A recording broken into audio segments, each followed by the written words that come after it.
Hello viewers, আসসালামু আলাইকুম। ঈদ মুবারক সবাইকে। ঈদের দিন আর কিছু রান্না করব না এটা তো হয় না, তাই হচ্ছে আজকে রান্না করতে চলে আসছি। আজকে হচ্ছে আমি এটা খ্যাপসা রান্না করব। তো খ্যাপসা রান্নার জন্য আমি চিকেনগুলোকে কেটে নিয়েছি, তারপর এটাকে সিদ্ধ দিয়ে দিলাম। পানির মধ্যে একটু আদা বাটা এবং হচ্ছে একটু লবণ দিয়ে দিছি।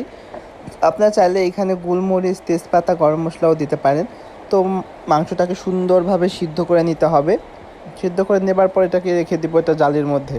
তারপর দেখতে পাচ্ছেন যে উপকরণগুলো খুব সাধারণ উপকরণ দিয়ে আসলে খ্যাপসাগুলি রান্না করা যায়। তারপরে হচ্ছে মাংসটাকে আমি পানি ঝরিয়ে নেওয়ার পরে এটাকে আমি একটু তান্দুরি মশলা মিক্স করে রাখবো 5 মিনিটের মতো। মোটামুটি 5 মিনিট তান্দুরি মশলা এবং লবণটা দিয়ে রাখলেই হবে। তারপরে এখানে আমি এগুলোকে ভেজে নিব, খুব সুন্দর করে ব্রাউন করার থেকেও বেশি করে ভেজে নিব। একটু পরিমাণের থেকে বেশি ভাজবো যাতে রান্না করতে সুবিধা হয়। আর অন্যদিকে হচ্ছে আরেকটা প্যানে আমি খ্যাপসার চালটাকে সিদ্ধ করার জন্য পানির মধ্যে গরম মশলা, তেজপাতা আর হচ্ছে কি বলে দারচিনি দিয়ে দিলাম, আর হচ্ছে এখানে একটু তেলও দিয়ে দেব। তারপর হচ্ছে আমি চালটা ধুয়ে রেখেছিলাম, চালটা দিয়ে দিছি। চালটা খুব সুন্দর মতো রান্না করে নিতে হবে, কিন্তু পুরোপুরি আসলে রান্না করব না। মোটামুটি হচ্ছে যখন রান্নাটা হয়ে আসবে, 80% হয়ে আসছে, এখন আমি একটু ঘি দিয়ে দিলাম। আর লবণটা অবশ্যই টেস্ট করে নেবেন, লবণটাও দিয়ে নেবেন। এই দিকে হচ্ছে আমি যে মাংসগুলো ভেজে রেখেছিলাম এটা রান্না করে নিব। সয়াবিন তেল আর হচ্ছে সাথে 1 টেবিল চামচ ঘি দিয়ে দিয়েছিলাম। এখন পেঁয়াজটা ভেজে নিব সুন্দরভাবে। যখন পেঁয়াজটা ব্রাউনিশ করে ভাজা হয়ে গেছে, এখন আমি আদা বাটা অ্যাড করে দিচ্ছি। পর্যায়ক্রমে আসলে মশলাগুলো এখন দিয়ে দিব, খুব বেশি মশলা লাগে না। তো রান্না করতে সময় অনেক সময় অনেক ধরনের অ্যাক্সিডেন্ট হয়ে যায়, এটা কোনো ব্যাপার না আসলে। যেহেতু রান্নাটা পুড়ে যাচ্ছে তাই একটুকু পানি দিয়ে নিলাম, অল্প একটু পানি দিয়ে নিব এখানে। আর খুব ভালো মতো এটা হচ্ছে কষিয়ে নিতে হবে। এখন আমি লঙ্কাগুলো দিয়ে দিব এবং গরম মশলা, শাহি জিরা সব কিছু একসাথে দিয়ে দিলাম।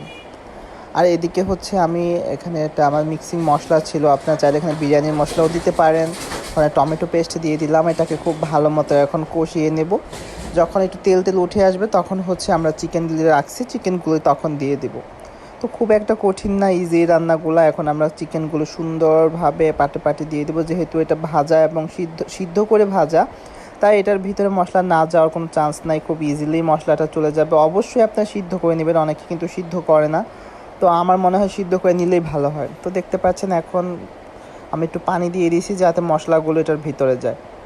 এখন আমার মাংসগুলো রেডি হয়ে গেছে, দেখেন কত সুন্দর লাগছে, দেখেই কিন্তু বোঝা যাচ্ছে যে খুব সুন্দর হয়েছে।